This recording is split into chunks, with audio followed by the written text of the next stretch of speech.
যদি আমি বলি আমার রাসূল কেমন ছিলেন, তিনি ছিলেন মধ্যম আকৃতির, তিনি না লম্বা না খাটো।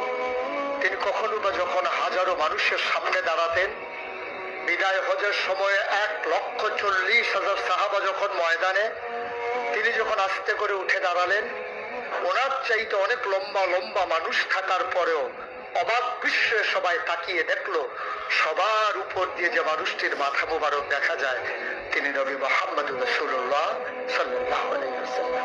তিনি মধ্যমাকৃতির হওয়ার পরে সবার উপরে তার শির, সবার উপরে তার মাথা। সবাই অবাক বিস্ময়ে তাকিয়ে দেখলেন তার চুলগুলো হালকা হালকা কোঁকড়ানো। তিনি কখনো বা যখন চুলের ভিতরে তৈল দিয়ে আছড়াতেন, অবাক বিস্ময়ে মানুষ তাকিয়ে দেখতেন, মনে হতো চুলের মাঝে যেন মৃদু মন্দ ঢেউ দেখা যায়। তার কপালটা ছিল চওড়া শুভ্র, তার চোখের ভ্রুগুলো ছিল দনুকের মতো বাঁকা।